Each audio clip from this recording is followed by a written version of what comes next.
Hello and welcome back to Orangeville Daily Homes. My name is David Waters, and today I thought I would dive into some of the numbers. I've been getting a number of emails from you guys asking kind of what's happened to the marketplace in Orangeville, in Shelburne, and things like that. So I thought I would put together the report.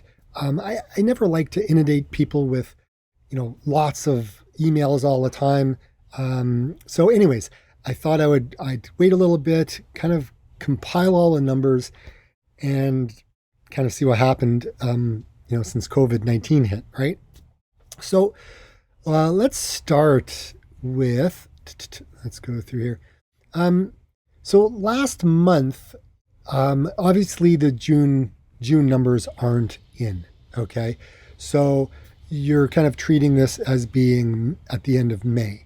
So where it says last month, that would be April's numbers, okay? So last month would be April's numbers. 14 sales, 62 active, 33 new, and sales to new listings is a 73% sales ratio.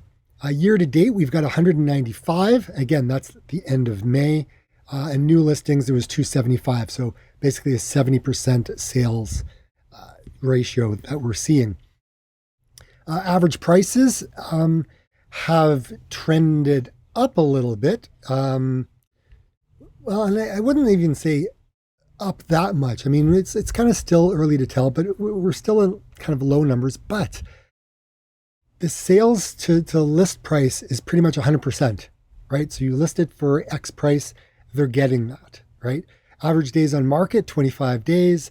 For the year, the end of the year is 24. So the year end is 605,000 average price, or 599 for the median price. And then for the previous month, again, April, was 540 and then 542 respectively, right? So we have seen some shifts, okay? Now, in terms of average days on market, it's really no different. I mean, no different. It's moving fairly well, better than last year and better than 2018. Obviously, 16 and 17 were kind of crazy years, but we're not near those anymore. New listings compared to sales, okay? So our margin's still small, right? We don't have a lot of inventory, right? So this difference is still quite small. We've got about 1.5 months of inventory left. So if nothing listed, we've got, based on the sales ratio, we've got about a month and a half of inventory, right, as it sits right now. So yeah, that's still a small number. Now, this graph is for the GTA, and we're included in the GTA.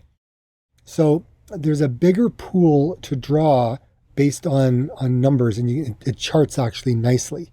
So the green is us. This is this year, okay? So February hits, and we're doing well. And then COVID hits in March. We see a little bit of a dip. April, we just get decimated, and we drop to 2019 levels. So there was a big difference between there and there. Now, here's the thing. 2017, this is 2017. That's the range that we were in at that time, and then we dropped. So where are we in May? Well, we went back up and we hit the tail end of where we were in 2017. So we're kind of still in that 2017 kind of range, but again, time will tell to see where things lie for the rest of the year. Like, we're down like 62% in sales from previous year. Okay, that's a huge number. And like I said, the price differences, I mean, we're a gain of about 4.9% up over last year, which is a very, very small number compared to these double digits that we've been seeing. So again, It's very interesting what COVID-19 has done to our marketplace. Um, and then these are just kind of the sales that we've seen. I'll put a link down below in the page, and you can download this and you can review it on your own time. If you have questions, just let me know. Um, but we have small numbers when it comes to condos. We have small numbers when it comes to townhouses as well, right? So I mean, in March we had 10 sold, right? The next month, April, we had four and we only listed two, right? But they're selling, right? 23 days on the market, pretty much asking price, multiple offers. Semis, again, not a whole lot. I mean, we only had one sale in April. May kind of bounced back, right? So we had 10 sales, which is nice. Again, didn't really see huge numbers of new listings. It's just a clearance of inventory that we saw. But again, 100% selling in May, or actually over 100, sorry, compared to only 17 the previous month, right? Days on market was, again, that's only for one sale, right? So it's hard to kind of see the whole numbers. That's why I give you that chart before. Now, where we do have a lot of sales and a lot of numbers is when it comes to detached homes, right? So in February we were trending up. March we were trending up, right? Uh, Pretty well, 673,000, and then we had 32 sales in March, and then April. I mean, April's our busiest month. We had six sales. So only 25, and like lots of listings. Like, well, not going to say a lot, but we had a number of listings. So only 25% were selling in that month. Again, 20 days on average on days on market, and May we saw an uptick. Right, we saw 29, right, and only 27 were listed, and we 696. So we're kind of trending upwards. So again, clearing out a little bit of the older inventory. And we'll see what happens in June. I've been seeing a little bit more activity in June, so it's coming back. Now here's the other thing: we had less buyers and we had less sellers, so everything kind of just dropped a level.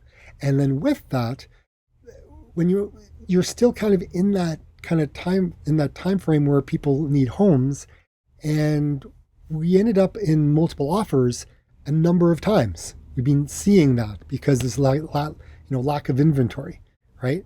So people that are buying, people that have jobs, right? People that have jobs are able to qualify for mortgages. People who have lost their jobs since they bought, that could be a little bit of a challenge, other than if you bought prior to COVID hitting, because then I believe the banks will honor that even though you're unemployed. Crazy times. Okay. So there are mortgage lenders out there. They're not all the same. There's a lot of different ways of getting financing now. A lot of private equity money has kind of come into the market. So there's a lot of that going on. So anyways, there's still a lot of activity going on. You're obviously still getting emails going out to yourselves. Here's the thing. If you want to kind of dive in and really have get a more detailed list of what you want, let me know what you want, and I'll create your own little kind of profile in the system, and you will only get properties that fit that criteria. Okay? I hope you're well. I hope your family is well, and we can all get back to our lives in somewhat of a normal fashion. And to anybody who has lost a loved one during this time, my condolences. Hugs, virtual hugs go out to you. I can't imagine what you're going through. So stay well. You know I'm here. If you're looking for real estate help, be more than happy to help. And until next time, everyone, have a great day. Bye for now.